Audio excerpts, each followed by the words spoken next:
자, 이제 오늘 참 특이한 이제 장면을 우리가 목격하게 되죠.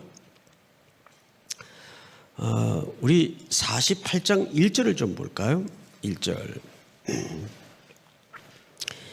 이 일 후에 어떤 사람이 요셉에게 말하기를 네 아버지가 병들었다 하므로 그가 곧 두 아들 므낫세와 에브라임과 함께 이르니, 이렇게 돼 있어요.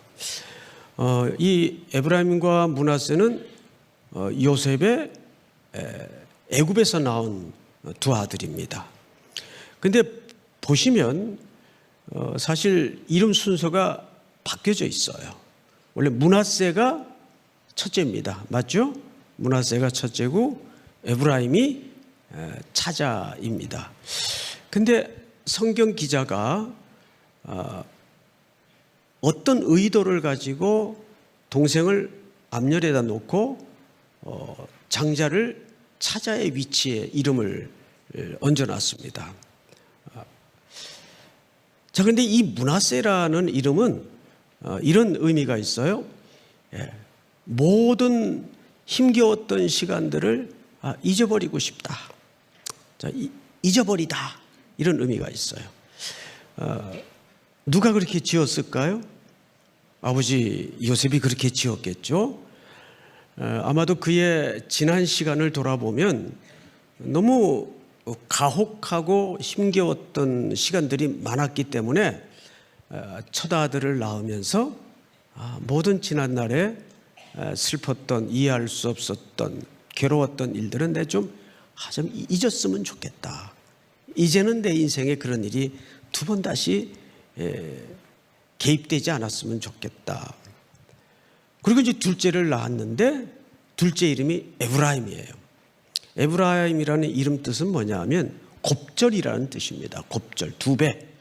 그래서 에브라임은 실제 이 이후에도 모든 상속을 두 배를 받는 걸 우리가 역사의 시간표 속에 볼 수가 있죠. 이제 이런 이름 뜻을 가졌어요.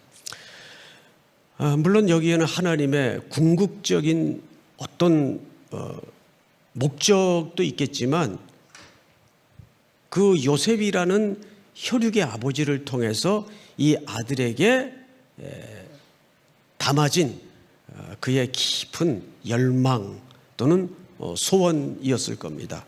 근데 지금 요셉은 제국 애굽의 어떤 위치에 있습니까? 네, 2인자의 위치예요. 그럼 이 두 아들의 신분은 앞으로 짱짱하겠습니까? 불안불안하겠습니까?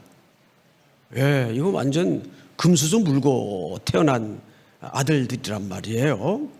자, 그런데 지금 누구의 죽음과 이 두 아들이 연결되는가 하면 야곱이 병들어 이제 죽을 시간이 다가온 거예요. 그렇죠? 그런데 그 중간자로서 요셉이 두 아들을 데리고 이제 죽음이 임박한, 그러니까 이 두 아들에겐 야곱이 혈육적으로 어떤 존재입니까? 할아버지죠. 한 세대를 걷는 겁니다. 할아버지죠. 할아버지 앞으로 요셉이 두 아들을 데리고 이제 앉힌 거예요. 자, 성경을 다시 보십시다. 2절. 어떤 사람이 야곱에게 말하되 네 아들 요셉이 네게 왔다 하며 이스라엘이 힘을 내어 침상에 앉아. 어떻게 앉았다고 되어 있죠? 힘을 내어 앉았다고 되어 있어요. 이것은 혈육을 향한 강한 만남의 열망을 그대로 보여주는 겁니다. 그는 지금 사실 운신도 하기 어려운 상황이지만 힘을 내어 몸을 끌어 앉혀서 그들을 향해 지금 앉았습니다. 그런데 요셉에게 아버지의 병듦을 전가한 사람도 그냥 어떤 사람이라고 처리를 했어요. 그리고 야곱에게도 네 아들 요셉이 너를 문안하러 왔다, 두 아들과 함께 라고 전한 소식도 이름이 나와 있질 않아요. 둘 다 어떤 사람이, 캐션 마크예요. 성경이 침묵한 부분에 대해서는 일단 그대로 남겨두십시다. 자, 그런데 3절을 잘 보세요. 3절. 요셉에게 이르되, 야곱의 이야기겠죠. 이전에 가나안 땅 루스에서 전능하신 하나님이 내게 나타나서 복을 주시며, 4절 다 같이 시작. 내가 너로 생육하고 번성하게 하여 내게서 많은 백성이 나게 하고 내가 이 땅을 내 후손에게 주어 영원한 소유가 되게 하리라 하셨느니라. 야곱은 요셉에게 과거 얘기를 꺼냅니다. 자기가 아버지에게 못쓸 짓을 하고 나아가서 형을 속여먹고 도망길에 루스에 잠시 노숙을 했던 기억을 떠올려요. 이 기억이에요. 그런데 이 기억을 다음 세대들에게 희망과 상속과 유산으로 지금 이어주려는 강력한 열망을 품고 있습니다. 이것이 여기서 끝나면 그냥 아버지의 추억이고 할아버지의 기억이 됩니다. 그런데 그 기억을 넘어서서 이걸 뭘로 지금 끌어내고 있어요? 다음 세대, 말하자면 므낫세나 에브라임이나 이스라엘 나라의 지파로 이루어지고 국가의 기초를 놓을 지파로 지금 직전에 명명되고 있는 겁니다. 할아버지의 죽음 직전에. 그러니까 할아버지는 과거 하나님이 내 공고했던 시절에 나에게 임하셔서 하셨던 그 하나님의 약속, 그것이 그냥 그걸로 끝났다면 그건 추억이 돼버리고 기억이 돼버려요. 그런데 그것을 기억과 추억으로 머물게 하지 않고 다음 세대를 향하여 그 하나님의 복의 물줄기를 어떻게 하든 힘을 내서 마치 파이프라인을 대서 그 물줄기가 다음 세대로 넘어가도록 논에 물을 대는 것 같은 마음으로 과거에 하나님이 내게 약속하셨고 그 지난 험하겠던 세월에 나를 기어코 여기까지 인도하신, 그래서 죽은 줄만 알았던 요셉의 얼굴을 보게 하고 그 후손을 보기까지 하나님의 자녀들을 향한 축복의 물줄기는 중단되거나 실수함 없이 그대로 이어지는 것을 지금 확신하고 다음 자손들에게 그 유산을 물려주고 있는 거예요. 그러니까 우리 신앙에도 이 부분이 굉장히 중요합니다. 말씀을 들어요. 그냥 기억으로 머무는 사람들이 있어요. 아, 그땐 그랬지. 그냥 추억으로 머물게 하는 사람이 있어요. 그런데 이것을 기억고 어디로 열망을 끌고 가야 될까요? 희망을. 미래로 끌고 가야 돼요. 그런데 현실적으로는 우리가 제3자 입장에서 볼 때 요셉을 보거나 므낫세나 에브라임을 보거나 이 3부자는 애굽이라는 현장과 현실이 더 눈에 모든 것들이 가능성 있고 확실해 보여요. 맞죠? 우리가 세상에 놓여 있는 위치도 똑같지 않습니까? 우리가 세상의 눈으로 보면 이 세상을 애굽이라고 치십시다. 그러면 이렇게 하면 될 것 같고 이렇게 하면 더 이익이 될 것 같고 많은 통계, 확률, 자산, 요즘 또 AI가 다 일을 처리하는 시대라 더 사람이 짱구 굴리는 것보다 더 정확하죠. 더 확실하고 더 예측이 가능하고. 그런데 과거에 자기가 경험했고 자기에게 약속하셨고 자기에게 오늘까지 인도하셨던 이 길을 자기도 겪고 오면서 전부 실수투성이었어요. 늘 넘어지던 자리였고.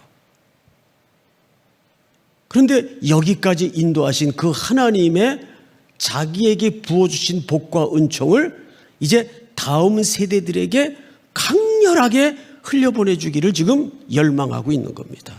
그 열망을 조금 더 구체적으로 어떻게 하고 있는가? 4절을 볼까요? 내게 이르시되, 하나님께서 약속하셨던 그 약속이죠. 내가 너로 생육하고 번성하게 하여 네게서 많은 백성이 나게 하고 내가 이 땅을 네 후손에게 주어 영원한 소유가 되게 하리라 하셨느니라. 이 땅은 바로 루스라는 그 땅이에요. 루스라는 땅은 나중에 무슨 곳으로도 불리워지죠?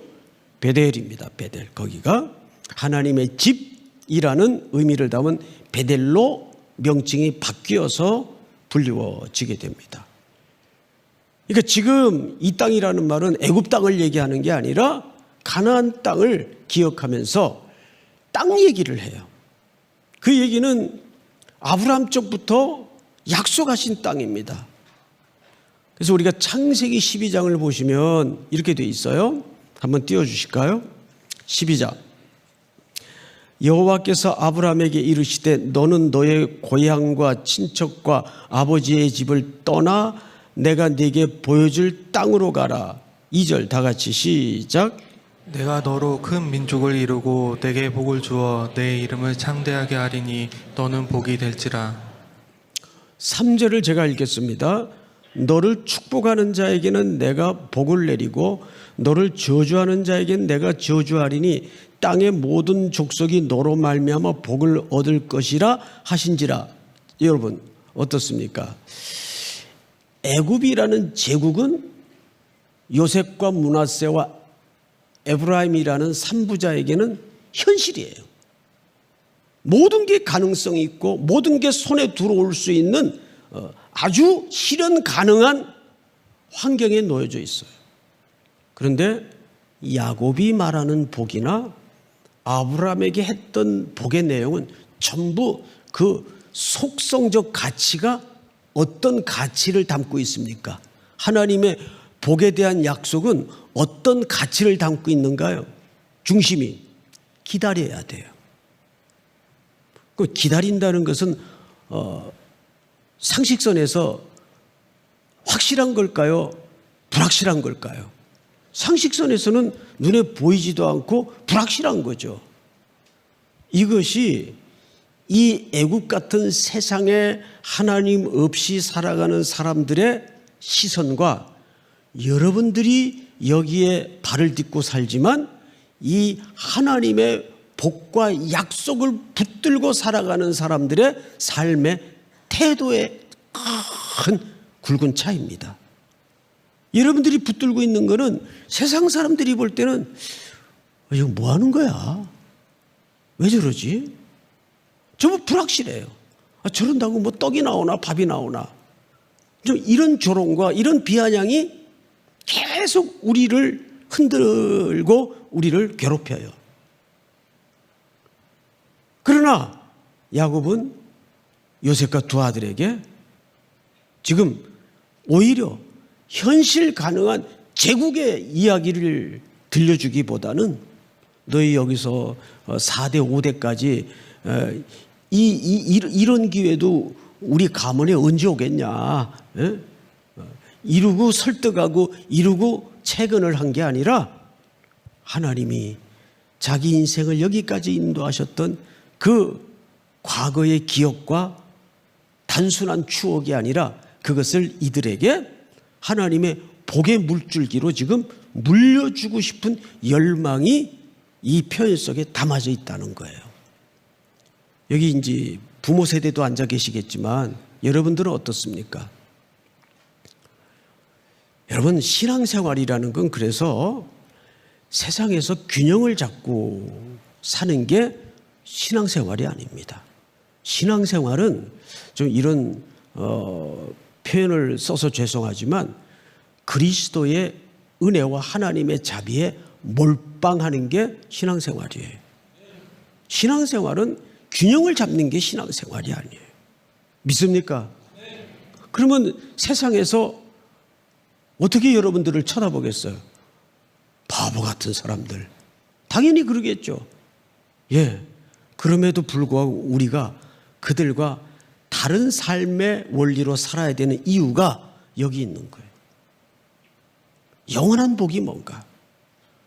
그러니까 아브라함에게 했던 모든 약속들은 전부 현실 가능한 약속이 하나도 없어요. 전부 기다리는 거예요. 신앙생활은 이거 하라는 거예요. 기다림, 끊임없는 기다림. 그래서 우리의 모든 본성을 그대로 폭로시키고 우리에게 연결되어 있는 모든 것들이 의존할 게 하나도 없다는 것을 하나씩 털어내는 거예요. CCM 노래처럼 세상 소망 다 사라져가도 그게 사라져야 돼요. 그래야 우리의 의식의 한복판에서 예수만이 소망이고 하나님의 자비만이 그것을 기다리는 것만이 내가 승리할 수 있는 가장 확실한 담보구나. 이걸 확인하게 되는 거죠. 믿습니까, 여러분? 자, 그래서 우리가 성경을 좀 한 군데 더 보십시다. 몇 절을 보시냐면 5절을 볼까요? 내가 애굽으로 와서 네게 이르기 전에 애굽에서 네가 낳은 두 아들 에브라임과 므낫세는 내 것이라. 이 얘기를 요셉이 합니까? 야곱이 합니까? 야곱이 해요. 내 것이라. 내 소속이다. 이들 후에 네 소생은 네 것이 될 것이며 그들의 유산은 그들의 형의 이름으로 함께 받으리라. 내게 대하여는 내가 이전에 밧단에서 올 때에 라헬이 나를 따르는 도중 가나안 땅에서 죽었는데 그 곳은 에브랏까지 길이 아직도 먼 곳이라. 내가 거기서 그를 에브랏 길에 장사하였느니라. 에브랏은 곧 베들레헴이라. 이스라엘이 요셉의 아들들을 보고 이르되 이들은 누구냐? 자, 이상하죠? 8절에 이제 학자들의 견해가 분분한데 늙어서 지금 누군지 분별을 못했을 것이다. 두 번째는 아마도 당시 이런 엄청난 중요한 축복 내지는 상속권을 물려주는 기도를 할 때는 이름과 호명을 먼저 부르고 하는 것처럼 그런 의미에서 이름을 불렀을 것이다. 이게 두 가지 견해가 있는데 뭐 성경이 말하지 않는 부분이니까 우리가 여기에서 생물학적으로 늙고 눈이 어두워서 누구냐라고 물었다고 학자들은 대부분 보지 않아요. 이것은 이제 앞으로 이 자녀들에게 물려줄 축복의 기도가 놀라운 유산으로 흘러갈 것이기 때문에 그것을 공식적으로 천명하고 재확인하는 차원에서 하나의 예식 같은 순서가 아니겠는가 이렇게 봅니다. 월터 브루그만 같은 분도 우리나라에도 이제 법정에 무슨 일로 뭐 갈 일은 없어야 되겠지만 서게 되면 재판관이 그 사람 이름 다 알아요. 이미 서류를 다 검토한 상태이기 때문에. 그런데 이름 묻습니까? 안 묻습니까? 생년월일 그런 이제 엄정한 자리에는 사람들이 누구든지 새가슴이 돼가지고 덜덜 떨린다 그래요. 막 자기 주민등록번호도 잊어먹고. 그래서 연세 드신 분들은 그걸 손바닥이나 이 종이에 이렇게 메모해 가는 경우가 전직 그 대통령들 이제 재판받는 과정에서 보면 그 쪽지에 써서 자기 생년월일 얘기하고 그러더라고요. 그러니까 그 엄정한 자리는 그런 떨림이 있죠. 그러니까 이런 어떤 공식적인 예전의 일환으로 보는 것이 합리적입니다. 자, 그리고 이제 9절을 한번 볼까요? 요셉이 그의 아버지에게 아뢰되 이는 하나님이 여기서 내게 주신 아들이니이다. 아버지가 이르되 그들을 데리고 내 앞으로 나오라. 내가 그들에게 축복하리라. 10절 다 같이 시작. 이스라엘의 눈이 나이로 말미암아 어두워서 보지 못하더라. 요셉이 두 아들을 이끌어 아버지 앞으로 나아가니 이스라엘이 그들에게 입맞추고 그들을 안고 요셉에게 이르되 내가 네 얼굴을 보리라고는 생각하지 못하였더니 하나님이 내게 네 자손까지도 보게 하였도다. 요셉이 아버지의 무릎 사이에서 두 아들을 물러나게 하고 땅에 엎드려 절하고 13절 다 같이 시작. 오른손으로는 에브라임을 이스라엘의 왼손을 향하게 하고 왼손으로는 므낫셋을 이스라엘의 오른손으로 향하게 하여 이끌어 그에게 가까이 나아가매. 자, 이걸 머릿속에 좀 그림 이미지로 설명을 해야 여러분들이 성경을 읽으면서도 혼돈이 일어나지 않습니다. 자, 여러분들이 누구의 위치인가 하면 야곱의 위치예요. 야곱이 이제 여기 이렇게 앉아 있어요. 그럼 저는 자연히 인사를 하러 왔으니까, 문화를 하러 왔으니까 누구겠습니까? 요셉이에요.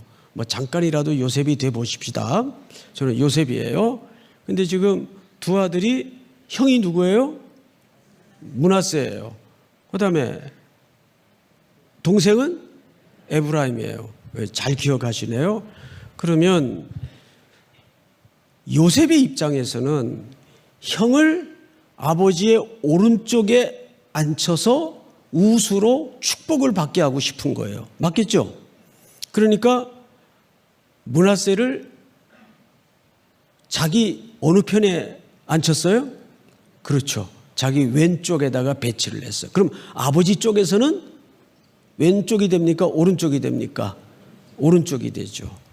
그리고 에브라임을 둘째니까 자기 오른쪽에다 앉혔어. 그러면 야곱의 입장에서 볼 때는 거기가 오른쪽입니까? 왼쪽입니까? 왼쪽입니다. 이제 정확히 그림이 들어왔죠? 자, 그러고 나서 성경을 한번 보세요. 13절. 오른손으로는 에브라임을 이스라엘의 왼손을 향하게 하고 왼손으로는 므낫세를 이스라엘의 오른손을 향하게 하여 이끌어 그에게 가까이 나아가매. 그러니까 이렇게 된 거죠. 므낫세를 자기 왼편에 앉혀놓고 에브라임을 오른편에 앉혀놓고 그대로 할아버지 앞으로 밀어 넣은 겁니다. 그러면 야곱의 입장에서는 오른쪽에 므낫세가 있어요.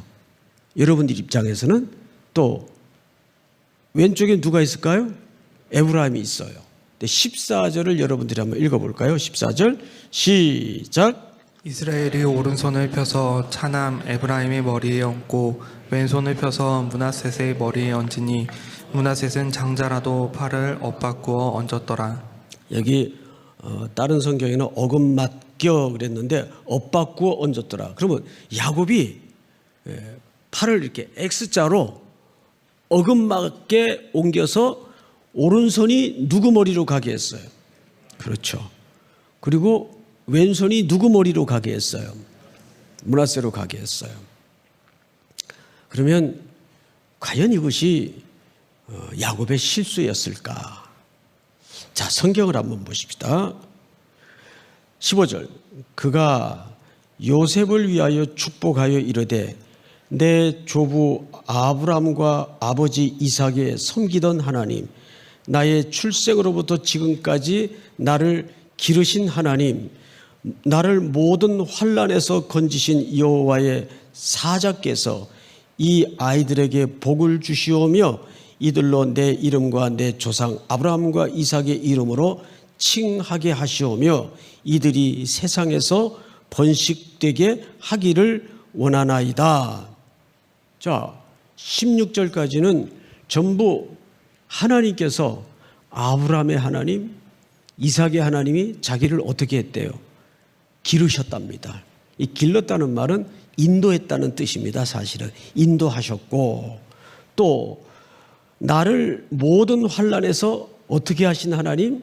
인도하시고 건지신 여호와의 사자께서 이 아이들에게 똑같은 은혜와 복을 주시옵소서. 그리고 번식하게 하옵소서. 17절 한번 같이 읽어볼까요? 시작.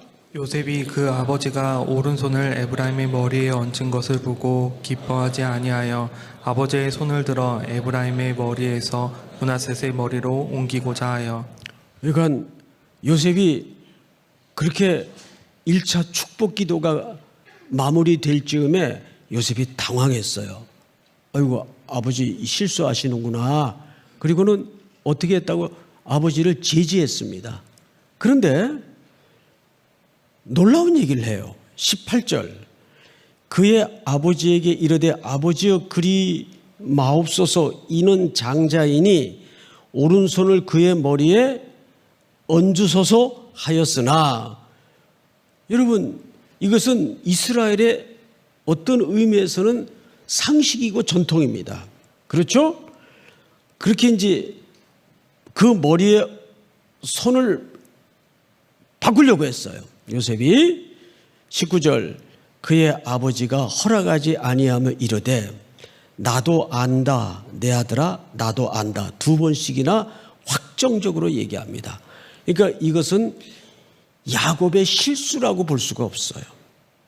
야곱은 알아요. 그런데 왜 이렇게 했을까? 분명히 자기가 오른손을 얹은 자녀가 에브라임이라는 걸 알았겠고 왼손을 쥐고 얹어 축복을 빈 자녀가 장자라는 걸 당연히 알았을 거예요. 민수기에 보면 유명한 사건이 나오죠. 발람 사건이 나옵니다. 돈에 눈이 멀어서 하나님의 백성을 저주하러 갔는데 자기 입에서 자기도 모르게 뭐가 나왔어요. 축복이 나왔어요. 그러니까 여러분, 이거는 얼마나 놀라운 사실인가 하면 하나님의 복은 엄청난 권위와 일방적인 하나님의 역사로 흘러가는 겁니다. 믿습니까? 서로 이것이 야곱의 실수라고 쳐도 제가 여러분들한테 한번 물어봅시다. 인간의 연약함과 부족함과 실수 때문에 하나님이 복을 주시고자 하는 그 영혼에게 그 복이 중단되거나 포기된 적이 있던가요? 누굴 보면 제일 정확히 알아요? 야곱. 얼마나 그는 평생에 걸쳐서 험악한 세월을 보냈습니까?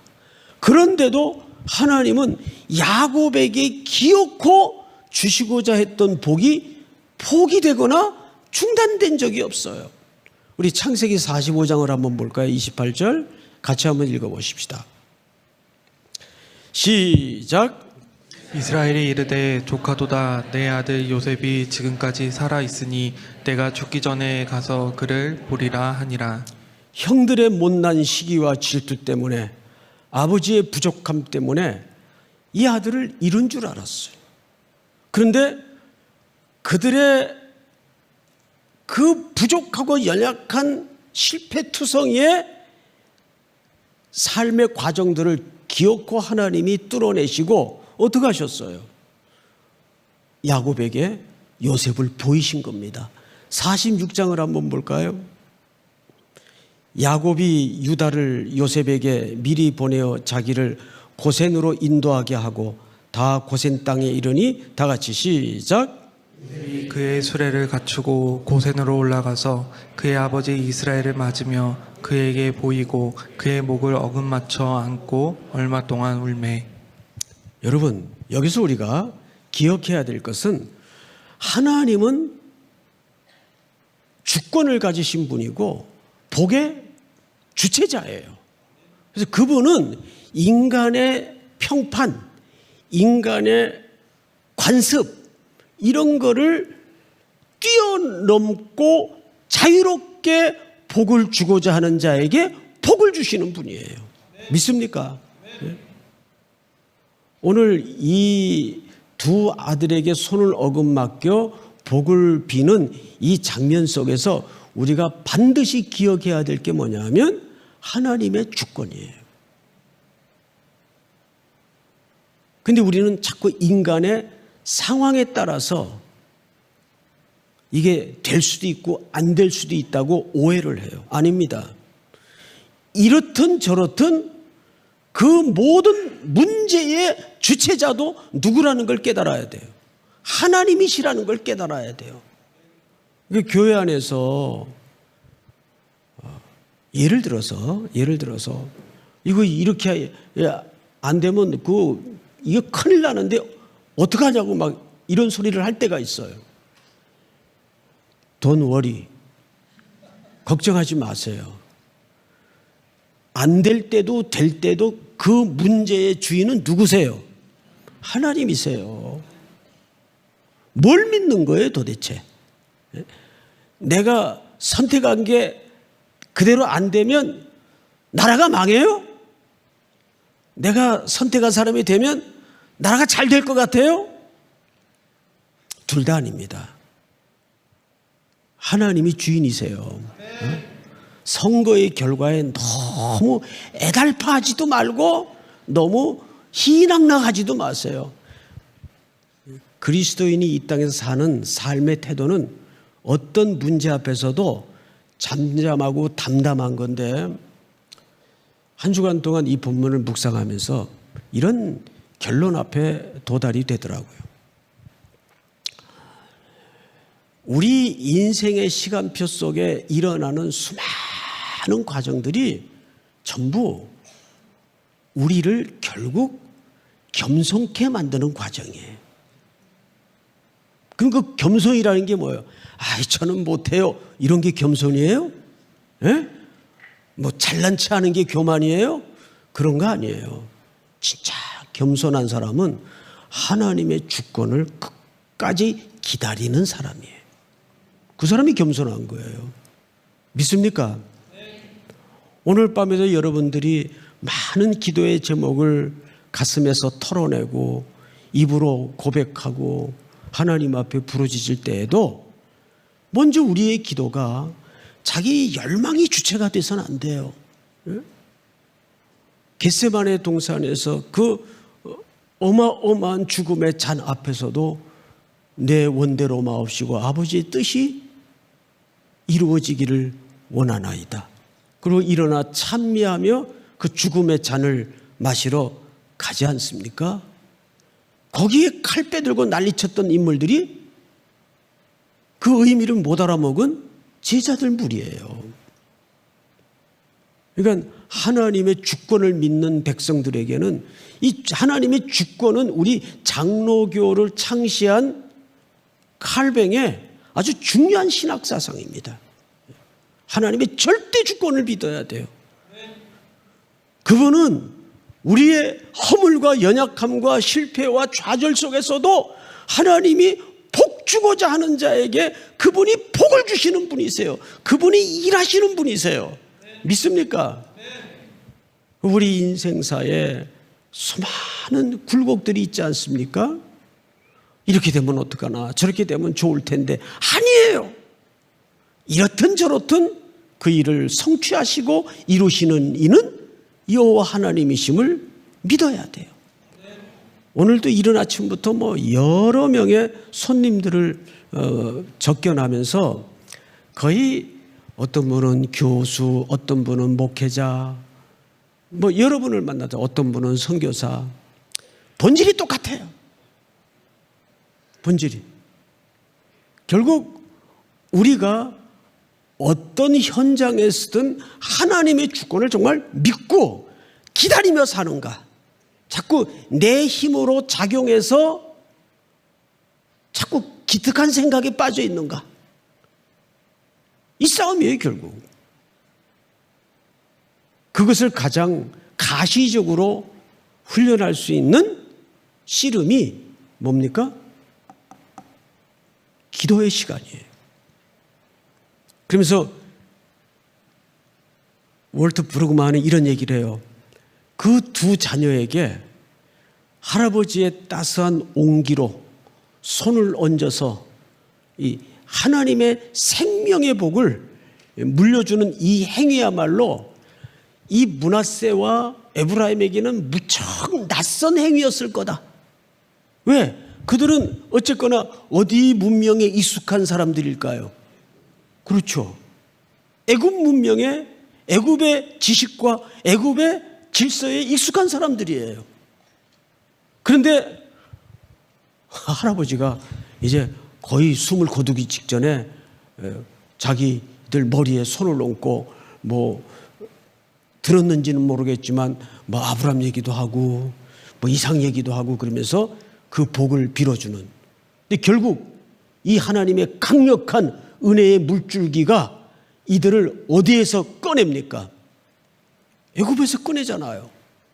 그 애굽의 문명의 제국을 떨쳐내고 아무것도 보장되지 않는 모든 게 불확실한 가나안으로 향하게 하잖아요.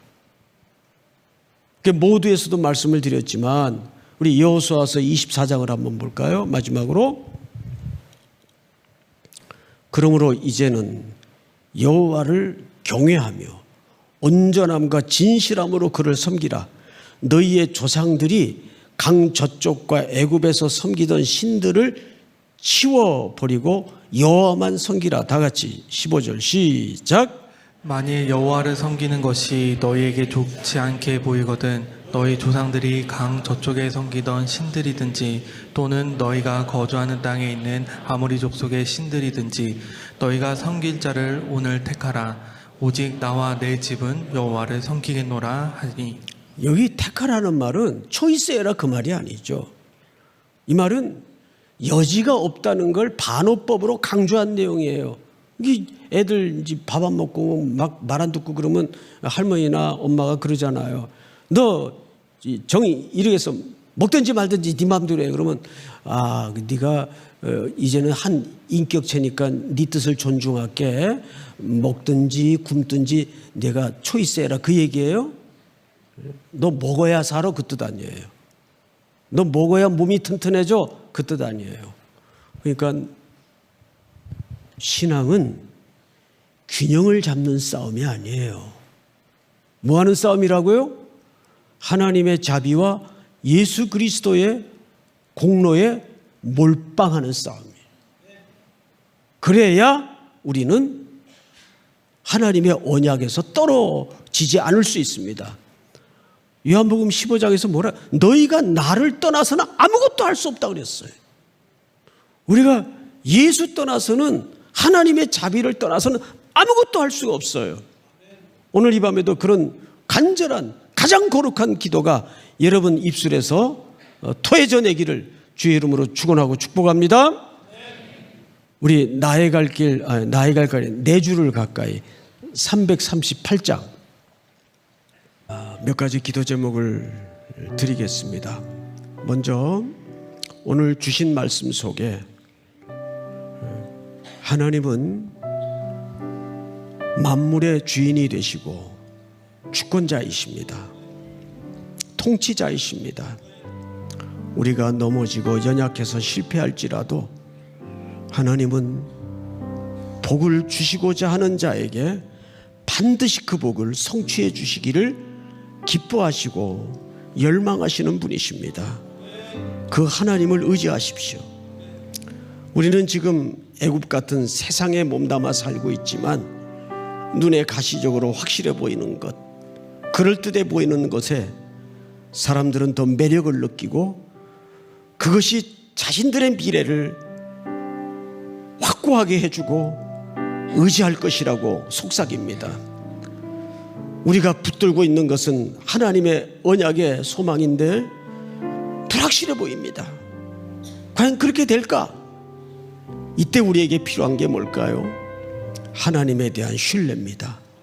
그분의 약속을 붙잡는 겁니다.